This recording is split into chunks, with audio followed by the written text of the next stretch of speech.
muy relevante para empezar el año haciendo planes y buenos planes. Pero para introducirlo a lo que va a ser esta serie, quisiera que pensara de nuevo en lo que Juli dijo. Y es una pregunta que puede hacerse en este momento. ¿Ya tiene un plan? ¿Usted ya tiene un plan para dar su siguiente paso en cómo amar a Dios y en cómo amar a otros?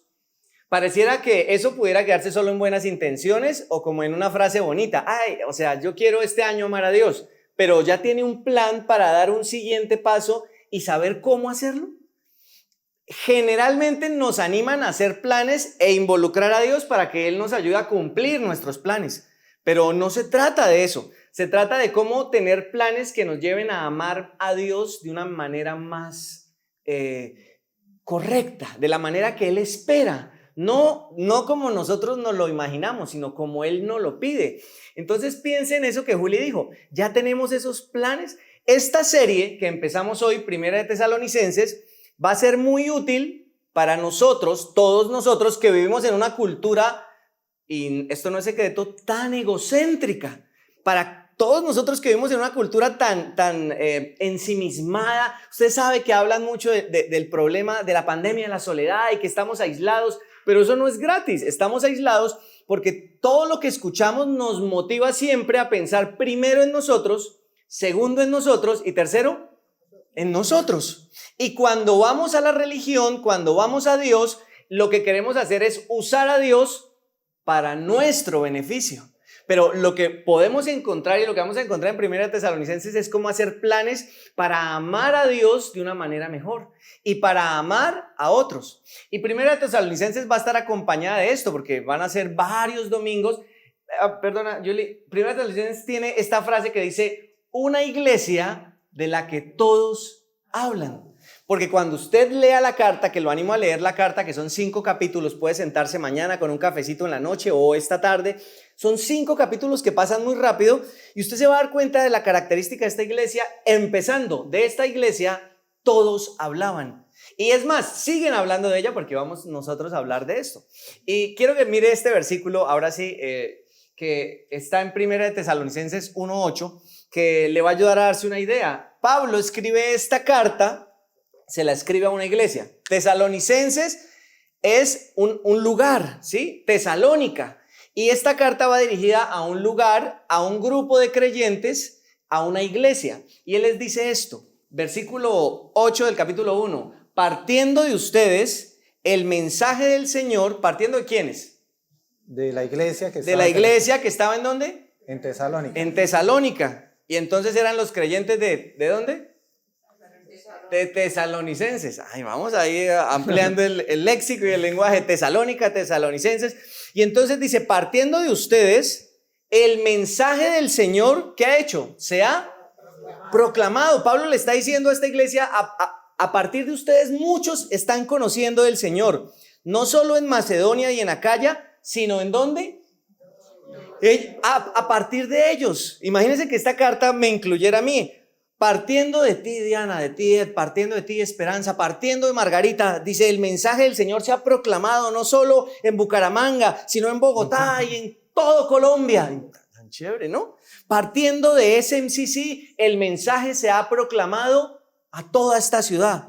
A tal punto se ha divulgado su fe en Dios que ya no es necesario que nosotros digamos nada. O sea, ellos, literal, era una iglesia de la que todos hablaban, porque ellos estaban proclamando el mensaje. Mire, todos tenemos y conocemos historias que recordamos y nos gusta encontrar esas películas o esos libros de historias inspiradoras. ¿Cómo es una historia inspiradora o una película inspiradora? ¿Cómo es? Posiblemente es una historia ¿de qué? De superación. Tenía un gran obstáculo y esta persona lo superó. ¿Sí? Piensa en alguna historia de superación usted en este momento, a alguien que usted recuerde una historia, ¿sí? Por ejemplo, Forrest Gump, uno ve la superación de Forrest y entonces me enseña, es inspiradora. Después de la película uno dice, uy, sí se puede. Algunos han visto de repente todas las biografías y los libros de Steve Jobs cuando la superación, pero también hay historias de ¿qué? De supervivencia. Los que lograron no solo superar un obstáculo, sino salvar la vida y lucharon en contra. Recuerdo ahora esta historia de supervivencia de estos jugadores de rugby que quedaron en los Andes, que se estrellaron y pasaron ahí. Viven. Y hace poco salió de nuevo la película. ¿Y es una historia de qué? De supervivencia. Supervivencia. Y también hay otras que son de sacrificio. Esas son con las que usted llora también. Ay, él al final se entregó y lo hizo, pero para salvar a otros. Recuerdo esta serie de imágenes el 11 de septiembre cuando mostraban a estos bomberos y policías que habían entregado su vida para entrar a las torres que se estaban cayendo después del atentado para sacar gente. Historias de supervivencia, de sacrificio, de superación. Es bonito tener estas historias, pero esta temporada nos va a dar un modelo mucho más cercano a lo que necesitamos para amar mejor a Dios. Nos inspiramos con personas que superan grandes obstáculos, pero esta iglesia, la iglesia de Tesalónica, nos puede inspirar para tener una fe y una vida espiritual como nunca antes la hemos tenido. Y recuerde que usted y yo somos la suma de los influencers que seguimos, ¿cierto? Usted y yo somos la suma de las personas que nos influencian. Porque usted y yo no somos independientes, ni es que yo pienso así porque, no sé, porque yo soy así. No, cuando usted empieza a mirar cómo se ha conformado sus creencias, siempre se suma de personas que usted admira, de personas que lo han influenciado. Entonces esta temporada usted y yo vamos a poder encontrar una influencia para nuestra vida de fe, para nuestra vida cristiana, que prácticamente abarca todas las áreas de nuestra vida. Una frase con la que usted puede tener en mente esta temporada es una iglesia digna de imitar. Yo quiero encontrar una iglesia, unos creyentes, personas dignos de imitar, personas que me inspiren. ¿Cuántas personas? Voy a hacerle esta pregunta porque la hice el otro día y funcionó bien. ¿Cuántas personas en el último mes lo invitaron, lo animaron, lo buscaron para decirle, uy, Fernando, ¿ya leyó la Biblia? ¿Cuántas personas lo llamaron para decirle, André, ¿ya fuiste a la iglesia? ¿Vas a ir a la iglesia? Oye, no te olvides de ir a la iglesia. ¿Cuántas personas lo han buscado últimamente para que usted tenga momentos con Dios? ¿Cuántas personas lo están apoyando? Yo sé que invitaciones salieron muchas, para el tamal, y para el buñuelo, y para el cumpleaños, y para Año Nuevo, pero ¿cuántos lo invitaron a inspirarse en su fe? ¿Cuántas personas o en cuántas ocasiones? ¿Alguno sumaría más que lo que tiene en la palma de la mano? Personas o situaciones que lo hayan motivado a usted a buscar cómo amar mejor a Dios. Nos faltan amigos, nos falta una comunidad, nos falta ser la comunidad que nos animamos a buscar más a Dios, ¿cierto? Y esta temporada nos va a enseñar cómo serlo, cómo ser y hacer ese tipo de iglesia. ¡Qué chévere! Entonces eso me lleva al punto específico de hoy, que es el nacimiento de esta iglesia. ¿Cómo empezó la iglesia de Tesalónica? ¿Cómo inició? Y eso es lo que vamos a estudiar hoy en nuestro tema de hoy, en el libro de Hechos. Y va a ser Fer el que nos va a introducir a ese inicio de esta iglesia. 3 características que nosotros podemos tener este 2025 que vamos a extractar de la palabra. Vamos a ir a la palabra, vamos a estudiar la Biblia y vamos a sacar esas 3 características que queremos tener este año para desarrollar nuestra relación con Dios, nuestra vida con Dios, para crecer y ser esa iglesia que puede ser ejemplo para otras personas en amor, en misericordia, en amistad entre nosotros. Para podernos ubicar a cómo inició esta iglesia, pues me parece muy chévere el tiempo. El siglo I era algo que el Imperio Romano tenía dominado por completo, así que ellos hicieron unas carreteras y son famosas las carreteras romanas porque conectaban diferentes ciudades. Y estas carreteras pues las utilizó Pablo para llegar a Tesalónica. Por eso dice el viejo refrán que todos los caminos conducen a Roma. No es chiste, es de verdad. Es de verdad, también, yo verdad. pasé con 10 matemáticas, yo estudio. Bien, ahí va. Bueno, resulta que esta carretera unía a Filipo con Tesalónica.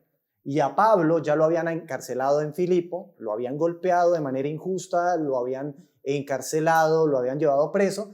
y en esa ciudad no aceptaban mucho este mensaje de Cristo, pues como en este tiempo, ¿no? No es que el mensaje de Jesús sea muy bien visto en este momento. Y así era en ese momento. Entonces él dice, vamos a Tesalónica, y se dirige con los amigos. Una carretera que tal vez duraría alrededor de unos 7 días para llegar. Lo más común era que lo recorrieran a pie y que se quedaran en el camino acampando. Entonces imagínense a Pablo con su morral, junto con su compañero Silas y Timoteo, iban ahí por el camino y quedándose día a día hasta que llegaron a Tesalónica. Y cuando llegan, buscan una iglesia. Esta iglesia que estaba en ese lugar era una iglesia judía. O sea, eran de estas mismas personas que no creían en Jesucristo. Pero Pablo era judío, entonces se dirige ahí y saca la escritura. Y durante 3 sábados empieza a compartirles y a decirles, mire, quiero explicarles algo acerca de Jesús. Y ellos, sí, muéstrenme. Y dentro de esa iglesia habían personas que querían escuchar de Dios, pero que no conocían a Jesucristo, que era gente de Tesalónica, y empezaron a escuchar. Entre ellas también muchas mujeres importantes dijeron, oye, como que lo que está diciendo este señor es cierto. Y empezaron a estudiar de manera juiciosa todo lo que Pablo les decía, y Pablo los reargüía e intentaba convencerlos a través de las escrituras con la verdad. Ellos llegaron a convencerse de tal manera que su fe por Cristo aumentó y se convirtieron en esa iglesia que fue un impacto para el mundo, porque a través de esa iglesia muchas regiones conocieron acerca de Jesucristo. ¿Cómo explica este inicio, esa historia, y qué podríamos identificar de estos versículos? Podemos leerlo, el texto está en pantalla, dice, esto es lo que dice Hechos 17, vamos a ver Hechos 17 del 1 al 9, perdón, y luego dice, usted lo puede leer conmigo, si alcanza, dice, más tarde Pablo y Silas pasaron por las ciudades de Anfípolis y Apolonia y llegaron a Tesalónica, donde había una sinagoga judía, ¿cierto? Porque no habían este tipo de iglesias cristianas. Ay, llegué a la iglesia cristiana, no, eso no existía. Habían eran sinagogas o los creyentes se reunían en las casas. Luego dice, como era su costumbre, Pablo fue al servicio de la sinagoga y durante 3 días de descanso seguidos, o sea, cada sábado, cada fin de semana, usó las escrituras para razonar con la gente. Explicó las profecías y demostró que el Mesías tenía que sufrir y resucitar de los muertos. Decía, este Jesús de quien les hablo es el Mesías. Esta era una iglesia que algo particular que tuvo fue que fue confrontada con la escritura. ¿Cómo fue la manera en la que Pablo llega a hablar con ellos? Sacando la Biblia. Entonces Pablo saca la Biblia, lo que tenía en sus manos de las escrituras, y empieza a compartirles, a redarguirlos, para que ellos conocieran el mensaje. Y esta iglesia lo recibe. Por eso es importante que podamos identificar algo, y es nuestro identifica. El título dice, una iglesia, la primera característica, que busca, ¿y qué? Y recibe la palabra. Solo a través de la palabra puedes conocer quién es Jesús realmente. Y es que solamente es la forma de llegar a conocer a Jesús de manera real. Cuando estas personas escucharon este mensaje, no lo aceptaron como cualquier mensaje, sino que ellos dijeron, esto que están hablando, esto que estoy leyendo de la Biblia, es la palabra de Dios para mí. Dijeron, Dios me está diciendo algo. Lo tomaron de manera personal. No, Pablo está compartiendo algo de la Biblia. Y lo que hace especial esta característica de la iglesia, la primera característica, es que toma la palabra como si fuera directamente de Dios. Cuando la escucha, la iglesia dice, esta es la palabra de Dios para mí. Dios me está hablando y Dios me está diciendo. Por eso, esto era lo que ocurría en este inicio de la iglesia y lo narra ya no en Hechos, sino en Primera de Tesalonicenses, ¿no? Habla acerca de cómo toman esa palabra como si fuera directa de Dios. Sí, y usted lo va a encontrar ya avanzando a la carta de Tesalonicenses, y fíjense la actitud de ellos al oír la palabra. Dice, por lo tanto, versículo 13 de Primera de Tesalonicenses, nunca dejamos de darle gracias a Dios de cuando recibieron su mensaje de parte nuestra. Él está describiendo la actitud que la iglesia, o no la iglesia, los primeros oyentes tenían, porque no eran iglesia todavía, eran oyentes. Y luego dice, ustedes no consideraron nuestras palabras como solo ideas humanas. Tomaron lo que dijimos como la misma palabra de Dios, la cual por supuesto lo es. Y esta palabra sigue actuando en ustedes, los que creen. Era una característica de cómo ellos recibían y oían. Recibían la palabra como si fuera la misma palabra de Dios. Y es que solamente a través de la escritura es que yo puedo tener ese contacto y esa relación verdadera con Dios. Solamente a través, esa palabra me gusta mucho, o sea, es la Biblia el medio por el cual yo voy a realmente a conocer a Jesús. Y es que nuestro corazón podría ser engañoso si nosotros quisiéramos evitar ser esa iglesia que es engañada por sus emociones al buscar la respuesta de Dios en otro lugar. Inclusive de manera religiosa, y sin darnos cuenta podríamos decir, háblame a través de mis sentimientos, Dios. ¿Qué es lo que estoy sintiendo? Quiero sentir esto, esperando como si a través de una oración, después de una oración se escuchara una voz del cielo que me diera algún tipo de dirección. Y no estoy diciendo que no debemos pedirle a Dios que nos muestre quién es Él, pero si Dios se va a revelar, lo ha hecho a través de la palabra, y es a través de la palabra donde encontramos la revelación de Dios. Entonces es a través de la Biblia, no a través de mis sentimientos. Mis sentimientos son engañosos. Yo un día podría levantarme pensando que Dios es de una manera y al otro día sintiendo que Dios es de otra. Sin embargo, el que va a la palabra va a conocer al Dios verdadero, y esto fue lo que hizo la iglesia de Tesalónica. Ella se sentó y empezó a estudiar palabra por palabra, pero no solamente eso, sino que creyó que la palabra era suficiente. Y esto es muy importante porque a veces pensamos que aparte de la palabra quisiera complementarla, o sea, quisiera ponerle algo más. ¿Qué más necesitaría para llegar a conocer a Dios? Ir a un horóscopo, ir a un profeta. De manera religiosa hacemos ese tipo de cosas no entendiendo que la palabra es suficiente. Entonces esperamos una revelación extra. Es que cuando llegue tal persona. Y es que van a llegar. Ustedes van a encontrar por internet, van a ver en YouTube, va a llegar el profeta de moda, la revelación nueva, la nueva iglesia con nuevas revelaciones, y les va a empezar a decir cosas, pero nosotros ya creemos que la palabra es lo que necesitamos, que la Biblia es suficiente. Y una iglesia que crece creyendo que la Biblia es suficiente es una iglesia que crece sana. Ustedes quieren crecer de manera sana, tienen que tener esta característica. Deben creer que la palabra, la Biblia, es suficiente para llegar a conocer a Dios como Él quiere que lo conozcamos. Por último, la palabra es única. Única es que no es compartida con otro tipo de revelación. Yo no necesito esta y una revelación extra.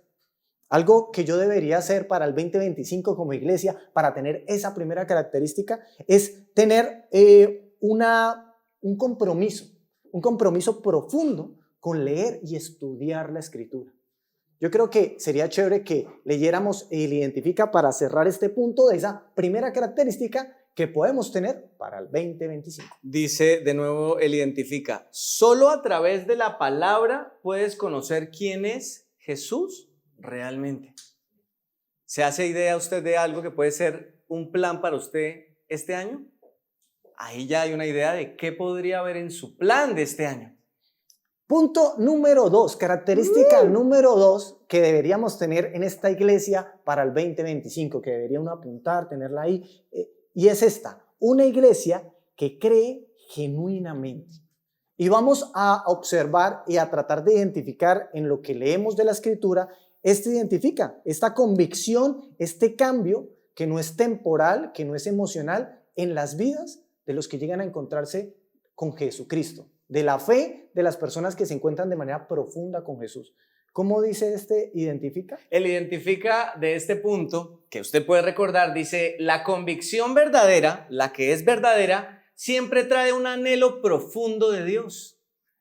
Y no es algo temporal, emocional o supersticioso. Siempre la convicción verdadera trae un anhelo profundo de Dios. Yo creo que podríamos ir de una vez al versículo, leer Hechos y observar cómo fueron ellos persuadidos por ese mensaje. Y entonces ubiquémonos. Hechos 17, ¿en qué estamos? ¿Cómo empezó la iglesia? Pablo llega ¿con quién llegó? Con Silas y ¿con quién más? ¿Se acuerdan? Con Timoteo, y están ahí en una sinagoga, llevan 3 sábados predicaban que Jesús era el Cristo a través de las Escrituras. Esto fue lo que pasó, ¿no? Y luego llega el versículo 4, y en el versículo 4 dice, algunos judíos que escuchaban fueron persuadidos por esto que Pablo estaba hablando de las Escrituras, dice, y se unieron a Pablo y Silas, junto con muchos hombres griegos temerosos de Dios y un gran número de mujeres prominentes, los primeros creyentes de esta iglesia. Hay una transformación real en las personas que están escuchando el mensaje de Jesús. Cuando escuchan el mensaje de Jesús, ellos llevan otro tipo de vida. Ellos no conocen realmente quién es Dios. Sin embargo, se reúnen en una iglesia. No todos los judíos se convirtieron. Muchos dijeron, no, nosotros no aceptamos este mensaje y lo rechazaron. Pero muchas personas que no tenían una nacionalidad judía dijeron, sí, es verdad, lo que él está diciendo tiene razón. Y hubo una transformación en ellos al punto de que soportan cosas por causa de Cristo más adelante. O sea, esa conversión que hubo en sus vidas los transformó de dejar de ser personas idólatras, de gente que decía mentiras, de gente que vivía una vida que no era tan buena delante de Dios, a vivir una vida transformada por el Espíritu. Tuvieron un cambio, y no un cambio superficial, sino un cambio profundo. Por eso en Tesalonicenses 1, del 4 al 5, habla acerca del Espíritu que produce una profunda convicción en las personas que creen. Una característica que nosotros deberíamos tener tiene que ver con esa fe que ponemos, pero por acción del Espíritu, de cómo el Espíritu de Dios pone en nosotros una convicción de una fe profunda por Cristo y por su palabra. Si usted se ha preguntado por qué creemos lo que creemos, cómo es que uno llega a creer en Jesús sin haberlo visto, pues la promesa era que el Espíritu de Dios iba a venir y nos iba a dar convicción después de oír el mensaje. ¿Cómo puedo yo creer en un Jesús que no he visto? Porque tengo esa convicción. Y esto fue lo que Pablo les describió en Primera de Tesalonicenses. Estamos entre Hechos y Primera de Tesalonicenses. Y dice así el versículo 4, refiriéndose, ampliando un poquito más lo que pasó. Dice, sabemos, amados hermanos, que Dios los ama y los ha elegido para que sean su pueblo. Pues cuando les llevamos la buena noticia, él estaba recordando en su carta ¿recuerdan esos 3 fines de semana que yo estuve allá con ustedes? Cuando les llevamos la buena noticia, no fue solo con palabras, sino también con poder. O sea, ¿cómo es con poder? Ya sabemos que a través de la palabra, porque dice, ¿y por qué? Porque el Espíritu Santo les dio plena certeza de que lo que les decíamos era verdad. Algo que debemos tener es una fe verdadera y profunda sobre Jesucristo. Si lo hiciéramos de manera religiosa, eso solamente podría generar una transformación superficial y por un tiempo, pero lo que ocurrió fue una transformación para toda su vida. Estas personas cambiaron de por vida su corazón para rendirlo delante de Dios. Esta imagen religiosa que Jesús plantea es bastante fuerte. Cuando escuchaba las palabras de Jesús al respecto de esos cambios superficiales, él decía, ustedes son como un sepulcro que por fuera es blanco y está muy bonito, pero que por dentro está lleno de huesos y de cosas muertas. Esta imagen es un contraste, ¿no? Yo he ido al cementerio y he visto a algunos de los familiares míos arreglar una tumba, ponerle cosas bonitas, limpiarla por fuera. Puede lucir y llega a lucir muy bonita al ponerle flores. De lo que Dios quiere que nosotros quitemos. Esa imagen de religiosidad que solo transforma de manera superficial y solamente lo que los otros pueden ver. Pero es el Espíritu Santo el que transforma de manera profunda y de adentro. Entonces, esta imagen me ayudaría a pensar, oye, tal vez lo he sido y hoy es la oportunidad para tener una fe profunda, porque lo que quiere Dios es que nosotros evaluemos si nuestra fe en Cristo es una fe profunda y verdadera. Una fe profunda y verdadera tiene un anhelo profundo por Dios. Como lo dice el Salmo, como siervo que clama, otra imagen también que me parece curiosa, ¿no? Como un siervo que clama por las corrientes de las aguas, así clama por ti, oh Dios, el alma mía. Dice también el Salmo, mi alma tiene sed de ti, del Dios vivo. Y me imaginaba a este siervo, un siervo que tiene necesidad de agua y él clama. Nuestro clamor por Dios es algo que distingue de manera particular el que tiene una fe en Cristo. Es una persona que ama, que quiere estar con Jesús, que lo ama profundamente, quiere estar con otras personas cristianas, pero tiene un anhelo profundo por conocerlo cada vez más. Es una característica de la persona que tiene una fe verdadera y profunda. ¿Existe esto en ti? Yo no estoy diciendo que el cristiano nunca peque. No es eso. Es que el que ha tenido una convicción verdadera le duele hacerlo. Y cuando peca, dice, Dios mío, te fallé, me duele algo aquí por dentro profundamente y busco la manera de remediarlo rápidamente porque él quiere estar siempre bien y quiere estar siempre con Dios. Entonces esto es interesante de la persona que tiene esa convicción.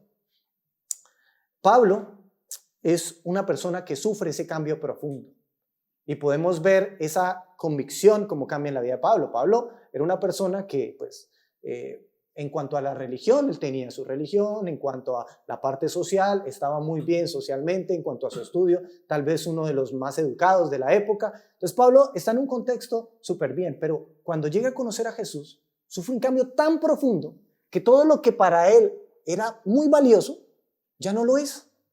Y no es que él ya no estudie, o ya no trabaje, o ya no tenga metas, sino que su objetivo cambió hacia Cristo. Cristo se convierte en lo que más anhela, Jesús se convierte en la persona que más ama y son los principios de Jesús los que rigen a Pablo de ahí en adelante en su vida. Así podemos ver una fe que es verdadera, una fe que produce cambios por medio del Espíritu y es de adentro hacia afuera. Ahora vamos entrando a la recta final. El avión va aterrizando aquí y quiero que mire el punto número 3. Ajústese los cinturones, prepárese para aterrizar, porque pronto ya va a tener que salir a buscar su mutecito, pero antes de salir es importante que usted entienda qué ha pasado en este vuelo, qué ha sucedido. Hemos visto cómo inició, cuál es el origen de una iglesia digna de imitar, cómo podría ser la vida cristiana que yo debería querer seguir. Y antes de seguir buscando en Instagram, de seguir siguiendo esas cuentas que me muestran cosas muy bonitas, debería pensar, yo puedo ir a la cuenta más confiable, a la que tiene los 2 chulitos azules, directamente de Dios, que es aquí en la Biblia, y a través de 1 de Tesalonicenses, el origen de una iglesia. Y esta iglesia nos ha dicho 3 cosas en su origen. Ojalá, tal vez usted pudiera pensar, yo tuve esas 3 cosas en mi origen, las tengo hoy, ¿cuáles son las 3 cosas? Vamos a recordar las 2 primeras. Era una iglesia que buscaba y recibía la palabra. ¿Buscaba y recibía qué? La palabra. La palabra. El primer origen genuino en la fe cristiana es a través de la palabra. Tienes un encuentro con Dios a través de esto que fue revelado para nosotros, la palabra. 1. 2. Es una iglesia que cree genuinamente. Lo segundo que va a existir es una convicción profunda. Usted se sienta en silencio y sabe que en lo profundo usted ya no es el mismo. Algo dentro de usted ha cambiado. Jesús es real. Y lo tercero es una iglesia que es ¿qué? Valiente. Y ya se va a dar cuenta por qué es valiente. Mire, le identifica. Dice, la iglesia genuina, la iglesia que yo quiero, de la que yo me quiero dejar influenciar, la iglesia que yo quisiera seguir, el tipo de creyente que yo quisiera ser, dice, la iglesia genuina siempre enfrentará conflictos a causa de su fe en Jesús. Siempre enfrentará conflictos. ¿Cómo es esto de enfrentar conflictos? Pues mire, terminemos la historia de cómo empezó la iglesia de Tesalonicenses. O sea, vamos a Hechos 17, ya van 4 versículos, ahora vamos a leer los que nos faltan para entender qué fue lo que pasó. Pablo llega ¿con quién? Con Silas y Timoteo, empiezan a enseñar en dónde, en la sinagoga, ¿cuántos sábados? Dice 3 sábados, empieza a explicarles las profecías que Jesús era el Cristo y muchos de ellos se convencen, ¿sí? Algunos judíos, otros griegos y otras mujeres, dijo Fernando, ¿cómo se llaman eso las mujeres prominentes? No, pues así, todas las mujeres negociantes y empoderadas y yo no sé, las que no lloran sino que facturan, algo así. Y entonces, ahí están las mujeres prominentes. Ya hasta ese punto llegan. Y entonces, ¿qué pasa? ¿Ahora qué sucede? Dice el versículo 5. Aquí va, llevan 3 fines de semana. 3 fines de semana escuchando la palabra. Y máximo, dicen los que estudian y tienen más idea de esto, que posiblemente un mes máximo, 1 o 2 meses más llevaban. Y entonces, versículo 5, entonces ciertos judíos tuvieron envidia y reunieron a unos alborotadores de la plaza del mercado para que formaran una turba e iniciaran un disturbio. Buscaron unos malandros, ¿cierto? Para que les hicieran el daño. Escuche. Y atacaron la casa de Jasón, que era uno de los primeros creyentes de esa comunidad, en busca de Pablo y Silas, a fin de sacarlos a rastras y entregarlos a la multitud. Como no encontraron allí, ¿a quién? A ¿A Pablo quién y a están Silas. buscando? A Pablo y a Silas, que eran los que predicaban. Como no encontraron a ellos, en su lugar sacaron ¿cómo? Arrastrando. ¿A usted su mamá alguna vez fue y lo sacó arrastrando por andar en donde no debía? De pronto le hizo un favor, pero aquí no. Dice, y sacaron arrastrando a Jasón y a algunos de los otros creyentes y los llevaron al consejo de la ciudad. Escuche esto, la valentía. La valentía es una cualidad necesaria para la vida cristiana. Usted necesita estar dispuesto a entender que debe ser valiente, porque la vida cristiana lo va a enfrentar a conflictos directos con su propia integridad, con la razón. No hablo de la razón de que esto Dios no nos lo explique, hablo de que ¿por qué sucede esto? La valentía es necesaria. La resiliencia es importante para un corazón saludable. Usted quiere sanar este año, necesita tener un corazón valiente y resiliente. La resiliencia es la capacidad de levantarse después del conflicto, de la herida, del dolor, del trauma. Usted necesita entenderlo. Dios, escuche, Dios no nos promete en ninguna de estas páginas que no vamos a sufrir. Él no promete eso. Si ha escuchado un evangelio que le promete que Dios no va a dejar que usted sufra, no es coherente con lo que está aquí escrito, ni con la historia de cómo la iglesia empezó, ni cómo funciona hoy. Pero lo que Dios sí promete, en medio de cualquier circunstancia dolorosa o injusta, es estar con nosotros. Él promete estar conmigo. Él promete que ninguna circunstancia en nuestra contra, escuche esto, nos va a destruir. Eso es distinto. ¿Y a qué significa destruirnos? Dios va a preservar siempre quién eres y para qué estás. No hay situación injusta, no hay situación de dolor, no hay situación de violencia que pueda destruir tu identidad o tu propósito cuando tú estás en Dios. Pueden destruir tus bienes financieros, pueden destruir tu cuerpo, te pueden destruir tu reputación, pueden destruir muchas cosas, pero nunca van a destruir tu identidad si tú ya eres un hijo de Dios. Y no van a destruir tampoco tu propósito, porque ellos no pueden interferir en lo que Dios ha planeado para ti. Por eso necesitamos ser valientes, porque vamos a afrontar que va a haber una confrontación. ¿Lo entiende? ¿Usted entiende lo que le estoy diciendo? ¿Entiende que necesita ser valiente? ¿Necesita un corazón resiliente para sanar este año? ¿Entiende que Dios va a usar cualquier circunstancia? Incluso, imagínese, estos creyentes llevaban 3 semanas. Es como que tú viniste por primera vez hoy y sales y por haber venido, usted fue allá hoy, tome, y ¡pum! Le dan el cocotero. Pero yo acabé de llegar, ¿qué pasó?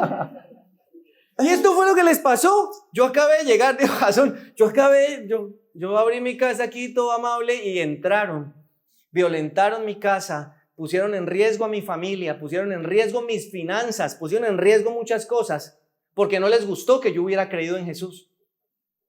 ¿Y ellos qué hicieron? ¿Sabe por qué esta iglesia es tan conocida y por qué todo el mundo hablaba de esta iglesia? Porque aceptaron con valentía lo que estaban viviendo y no se retractaron, porque habían creído profundamente y vieron que Jesús era más valioso que su dolor. Vieron que Jesús era más valioso que el conflicto que estaban viviendo. Pero eso no es todo, eso no es todo. Mire lo que sigue pasando. Pues que aquí al pobre Jasón lo llevaron arrastrado con otros creyentes. Los que fueron ese día a tomar cafecito, tome para afuera todos, ¿listo? Dice, sigue el versículo. Pablo y Silas, esto era lo que la multitud que estaba empecinada en hacerles daño decía. Pablo y Silas han causado problemas por todo el mundo, gritaban. Y ahora están aquí perturbando también nuestra ciudad. Imagínense, ellos tenían fama de ser unos perturbadores, ellos están dañando las cosas. ¿Qué estaban haciendo ellos? Predicando el evangelio de Jesús. Pero ¿cómo se entiende esto? Dice, dice versículo 7, y Jasón los ha recibido en su casa. Todos ellos son culpables de traición contra el César porque profesan lealtad a otro rey llamado ¿cómo? Jesús. Rendirte a Jesús siempre va a ser causa de conflicto. Si tú hoy eliges hacer de Jesús tu Rey, tu Señor, eso va a generar un conflicto social, ideológico, cultural, en el mundo en el que vives, en la familia en la que estás, porque tú has elegido servir a un rey diferente al que todos los demás sirven. ¿Sabes cuál era el problema, el conflicto con los primeros creyentes? No es que creyeran en un Dios como Jesús, no era ese. Porque ellos eran politeístas. En la cultura todos creían y tenían muchos dioses. ¿Sabes cuál era el problema de los primeros creyentes? Que no creían en muchos dioses, creían en un solo Dios. Y para ellos ese único Dios era el único Señor que podían tener. Y esto era lo que generaba la indisposición y el conflicto. Servir al Dios verdadero siempre va a alterar el orden cultural que tú y yo tenemos. Si tú decides organizar tus finanzas, tu sexualidad, tus proyectos de vida, si tú haces un plan hoy para amar mejor a Dios, en lugar de tratar de usar a Dios para que Él te dé un plan para amarlo mejor a Él y amar a otros, tú vas a entrar en conflicto con la gente que está a tu alrededor porque te van a decir, ¿pero qué le pasa? ¿Pero qué tiene? ¿Cómo así que estar haciendo esto y sirviendo y ayudando o siendo honesto? ¿Por qué usted tiene que ser así? ¿Por qué es tan lambón? ¿Por qué es tan no sé cómo? ¿Por qué no sé cómo? Porque si usted quiere ser íntegro, si usted quiere ser disciplinado. Si usted dijera hoy aquí, ¿saben qué? A mí los domingos no me molesten porque todos los domingos yo me conecto y recargo mi batería espiritual, conectándome con la naturaleza. Los domingos son mi día de encontrarme conmigo mismo y yo siempre voy a la montaña. Si tú dijeras eso, nadie te diría nada. Ay, qué bien. Él está en su proceso de mejora. Pero si tú dices que tienes un compromiso de ir cada domingo a la iglesia, te dicen, ¿pero qué? ¿Se volvió religioso? ¿Pero por qué tan fanático? ¿Lo están obligando a ir a la iglesia? Siempre, siempre. Todo lo que esté relacionado con servir a un solo Señor o hacerlo por Él y para Él va a generar, ay, yo ya me acaloré, conflicto. Eso fue lo que vivieron los primeros creyentes. Por eso necesitaban valentía. Si tú quieres tener un buen modelo de vida cristiana, necesitas que la palabra sea suficiente para ti, dejar de buscar una revelación extra en otro lugar. Entiende la palabra, palabra por palabra. Por eso intentamos enseñarla aquí también palabra por palabra, verso a verso. Entiendo la palabra como suficiente para mí. Luego me examino y miro si hay una convicción profunda acerca de lo que estoy leyendo, de lo que la Biblia me está enseñando. ¿Hay una convicción profunda? Sí, yo creo en Dios. Si crees en Dios, ¿por qué tienes tanto miedo? Necesitas analizar la convicción que tienes y luego ser valiente, porque va a haber conflicto. ¿Entiendes esto? Va a haber conflicto. Mira el último texto, dice el versículo 6, ya del capítulo 1 de Tesalonicenses. Estuvimos entre Hechos y Primera de Tesalonicenses. Dice, ustedes... Pablo está recordando lo que pasó. Ya aquí se están riendo, porque ese día no se rieron. Pobre Jasón, salió con un chichón. Aquí ya está Jasón con la cicatriz leyendo la carta de Pablo. Ay, sí, yo recuerdo. Me dieron. Dice el versículo 6. Ustedes se hicieron imitadores nuestros y del Señor cuando, a pesar de ¿qué? De mucho sufrimiento, recibieron el mensaje, ¿cómo? Con la alegría que infunde el Espíritu Santo. De esta manera se constituyeron en ejemplo para todos los creyentes de Macedonia y de Acaya. ¿Sabe por qué ellos eran una iglesia de la que todo el mundo hablaba? Porque recibieron el mensaje, se creyeron el mensaje y vivieron el mensaje.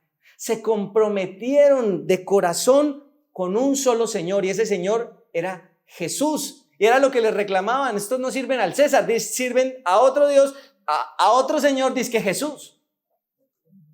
Este año la vida cristiana para ti y para mí puede ser un empezar, tal vez por primera vez, a tener un plan en donde yo me organizo para amar a Dios y amar a otras personas, que otras personas crezcan, que mi iglesia crezca, o sea, que crezca en la fe, en el apoyo.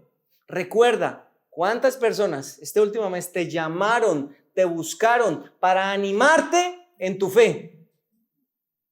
Pero para animarte a cualquier otro proyecto sí las hay. Y no digo que esté mal que tengas personas que te animen si no te están animando a algo que está mal. Pero tú necesitas personas que crean en la palabra. Tú necesitas personas que tengan una convicción firme y que sean valientes para que te animen y tú convertirte en esa clase de persona. Yo quiero ser un imitador. Yo quiero ser un imitador, pero un imitador no hablo de hipocresía. Un imitador es seguir los pasos tanto de los primeros creyentes, los apóstoles, ¿sí?, como de Jesús. ¿Y cómo lo hago? Siendo valiente al recibir el mensaje. Por eso, la iglesia de Tesalonicenses es una iglesia digna de imitar. ¿Una iglesia qué? Digna de imitar. Yo quiero que usted piense que usted mismo puede ser un creyente. Usted puede ser un creyente digno de imitar. Un creyente que le transmita a otros esto mismo que usted recibió y se convirtió en eso. Así que nuestro modelo no puede ser el modelo cultural de moda. Tampoco puede ser el de la tradición, porque ni es la tradición de antes ni es la tradición de ahora. Lo de moda va a ser tradición más adelante. Lo que tenemos que buscar hoy es el modelo original y vamos a la palabra y nos vamos a inspirar en ella para hacer una iglesia digna de imitar. SMCC, nosotros como comunidad, no los únicos, sino contribuyendo a la iglesia en Colombia, pero nosotros, una iglesia digna de imitar también. ¿Ya tiene un plan para saber cuál es su siguiente paso? Tiene que ver en cómo está leyendo la palabra, en cómo se está acercando a ella, en cómo está tomándose en serio lo que ella le dice para creer, para aceptarlo, para dar un paso de fe, y en cómo es usted hoy valiente para hacer planes sin miedo. Es que si hago esto y me interrumpe y me dicen esto y aquello, sea valiente, tome decisiones hoy para hacer planes que lo lleven a amar a Dios y amar a otros, para hacer esa iglesia digna de imitar. ¿Le parece si oramos pensando en esos planes que usted y yo podemos tener hoy empezando este año? Planes diferentes, planes para amar a Dios, para amar a otros, para sanar. Padre, hoy quiero pedirte por los corazones y las familias que hoy estamos acá presentes. Quiero pedirte por esta oportunidad que, como esos primeros creyentes de Tesalónica, al oír la palabra se convencieron y fueron valientes ante la confrontación y ante las injusticias, que como ellos, nosotros hoy busquemos conocerte. Que Espíritu Santo, esa convicción que tú estás trayendo hoy de este año debemos conocerte, que esta convicción que estás poniendo acerca de rendirnos solo a nuestro Jesús, de ser fieles a buscar en su palabra y seguirla con valentía, que tú, Espíritu Santo, pongas esta convicción en nosotros, que tu palabra es una luz en nuestro camino, que nos das la posibilidad de dar un paso de fe y de valentía, que todos aquí podemos ser resilientes al saber que contigo nuestra identidad y nuestro propósito está seguro, a pesar de las circunstancias, porque vamos a vivir momentos de confrontación, pero confiamos en que tú estás con nosotros y nos vas a mostrar cuál es el siguiente paso. Que hoy, Señor, esta comunidad dé un siguiente paso, que este año, este enero y este 2025 sea una oportunidad para dar un siguiente paso en nuestro amor por ti, en nuestro amor por los demás. Que seamos una iglesia también digna de imitar. Gracias, Padre, por lo que estás haciendo en nosotros y vas a hacer a través de nosotros, porque a quienes están acá tú quieres usarlos para que a partir de ellos tu mensaje sea conocido en otros lugares, en otras familias en los que hoy sufren. Gracias, Padre. Amén